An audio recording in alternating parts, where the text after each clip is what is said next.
The NBA community can sometimes be a tough environment for fans, especially with social media amplifying certain aspects of fan culture, intense player comparisons and GOAT debates, bandwagon accusations and real fan policing, trolling and trash talking culture, overemphasizing individual players over teams. These are just a few reasons why the NBA community can sometimes feel overwhelming, overbearing, and even discouraging.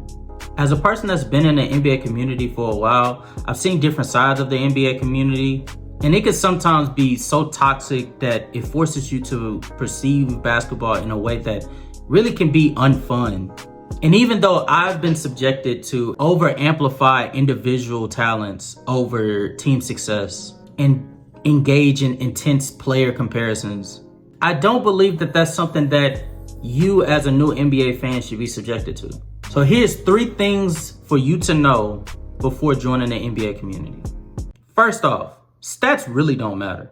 The complexity of the game of basketball can be disregarded when factoring in stats before understanding and watching the game. Teams' personnel, individual skill sets, a team's chemistry, even defensive strategies and schemes cannot be easily read off of a stat sheet.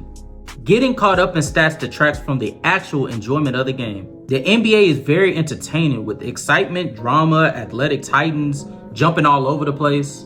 You don't want to miss the electric plays, the close games, and memorable moments, but you very well could just easily looking at the stat sheet rather than watching those games. Take LeBron James, for example. It is well known throughout the NBA community that anything pre-2010, LeBron James, in the totality of a playoff run, he was not the best playoff performer in terms of efficiency. However, if I was to just blindly look at a stat sheet, I would miss out on some of the best moments that LeBron James provided in just 2007 to 2009 alone. Whether it's moments like him scoring 25 points straight against the Detroit Pistons to send it to a Game 6, or moments like him hitting a game winner on the Orlando Magic.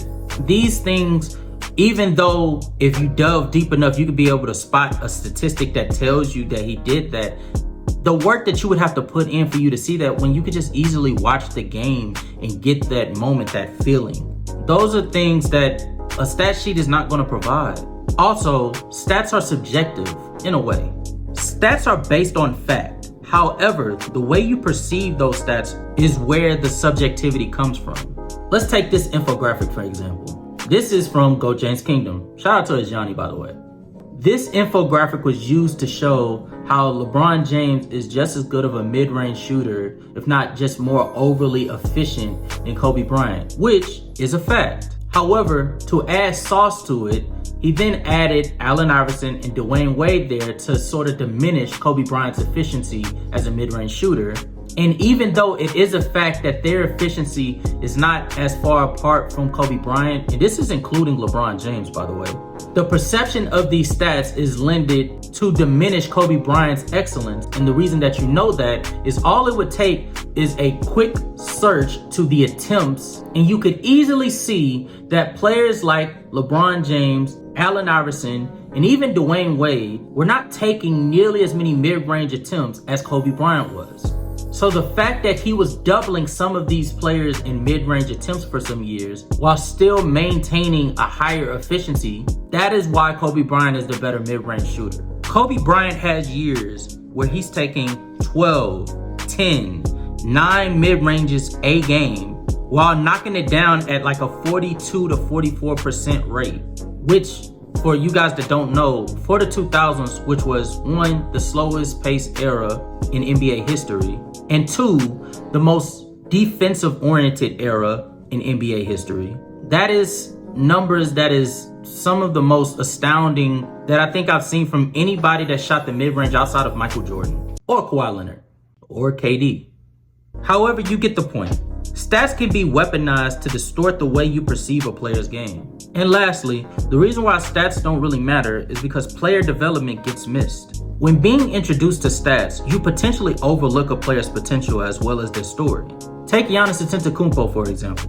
Giannis came into the league very skinny, very frail, and he only managed to start 23 out of the 77 games, which led to him only producing 7 points, 4 rebounds, 2 assists. But his mobility for his size, being 6'11", gave hope that with the proper development, he could turn into a very phenomenal player. By the time we get to 2016, Jason Kidd, his head coach at the time, decided to check the boundaries of positionless basketball, and he decided to place Giannis Antetokounmpo at the point guard position, while still progressing as a scorer, finishing at the rim, rebounding. His discipline defensively looked better, and even though they didn't make the postseason in large due to Chris Middleton getting hurt, the glimpses of him being an all-star caliber player started to rise in the NBA community. By the time we get to 2018, he's now the power forward that we all come to know, playing at an all-NBA level. And then in the year of 2019,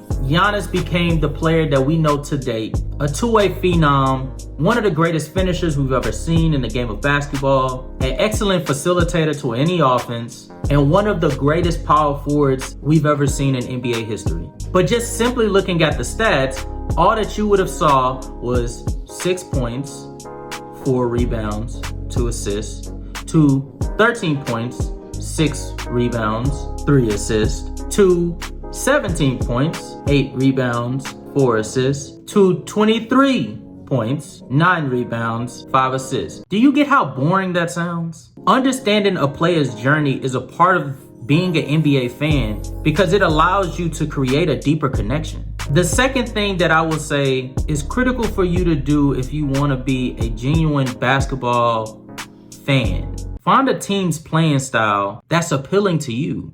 And I'm going to tell you what it does. 1, it increases enjoyment, whether you love fast-paced or more defensive-oriented teams. Finding a team that is appealing to your interests can make the game fun to enjoy and potentially will have you roaming back. If you love fast-paced offense, the Indiana Pacers is right up your alley. Last season, they were second in pace while having the second best offense. And trust me when I say they put up a lot of shots. They're not very good defensively. However, the way in which they're able to make games interesting, and I mean interesting, is the fact that they're routinely putting up the most shots while also shooting some of the best efficiency with those shots that you could possibly see in the league. However, if you want more defense, the Minnesota Timberwolves is right up your alley. This team was slow, rugged, raw, but their defense was literally the best defense in the league last year. With Rudy Gobert fronting that line, giving you 2 blocks a game, Nickeil Alexander-Walker, Jaden McDaniels, and even Mike Conley and Anthony Edwards making that perimeter defense look stout. This is a fantastic team to watch, even with Karl Anthony Towns being off the roster and them swapping out with Julius Randle, because the defensive integrity is still there. And oh, by the way, even if you're looking for a defense that still has some offense there, Anthony Edwards has progressed to a player that is giving you 25 points on solid efficiency. And dare I say, this season, he might have progressed even more to a 28 point per game score on solid efficiency.